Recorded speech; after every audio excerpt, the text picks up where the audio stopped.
if I'm ready to play, I want to be out there, and that's the attitude that I have. And I'm a competitive person. I want to win football games and do whatever it takes to do that. And I'm not going to put a number on anything. I'm not going to say I start this many games, I play this many games, but I want to be a contributor to the team, and that's whether that's they don't feel I'm ready and I'm on the scout team making our defense better. That's that. But if I'm ready, I want to be out there playing as much as I can. I don't expect anything. I'm just working out for all 32 teams, and whatever happens, happens. What was your most frustrating game at Georgia? Most frustrating game? I would say freshman year, Kentucky. It was 2 out of 3. That was our second out of 3 games to lose, and it was a tough one at their place, and we were kind of on a skid, and that was one that really hit home. We got a little beat up in that game, and just couldn't get anything going, and had a chance to actually come back and win it at the end, and we didn't get a chance to do it. That was a tough one. Have you spoken to many pro guys about what to expect from this point forward?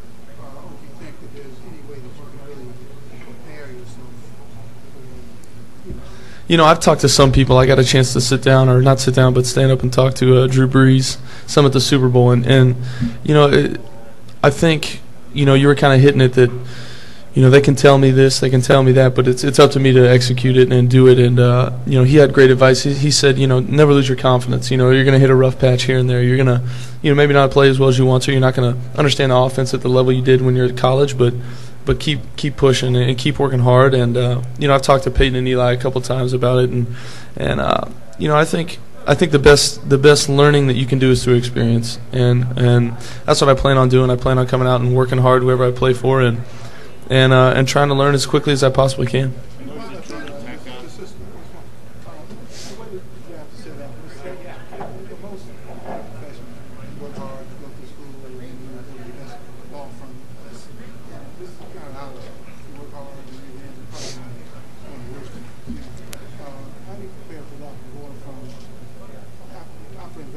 Right, I understand what you're saying. Yeah, you gotta bring the same attitude.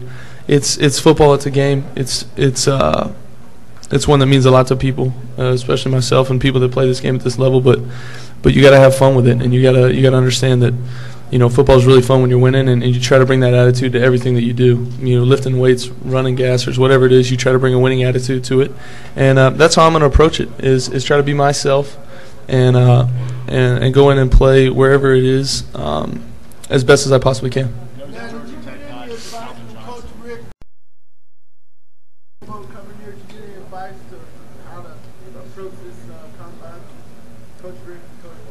No, not really. They've been supportive of me, after my decision to leave. But as far as advice for the Combine, not really. I mean, the only advice I've gotten here is be myself and be honest, and that's what I've been trying to do. He's going to run pro day work. Yes, Mike Bobo is. Yes, sir. What was your impression of Martin Mayhew?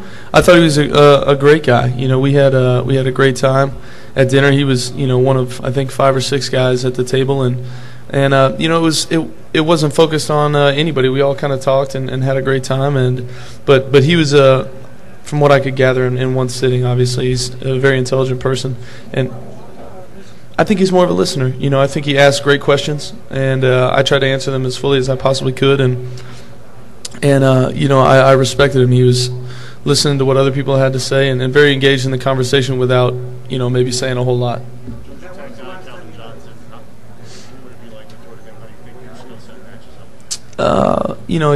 I saw him up close and personal, I guess, 2 years ago in 2006 at Georgia, and not too many guys look like that when they put the pads on. He's a heck of a player and an incredible athlete, and from what I hear, a great guy.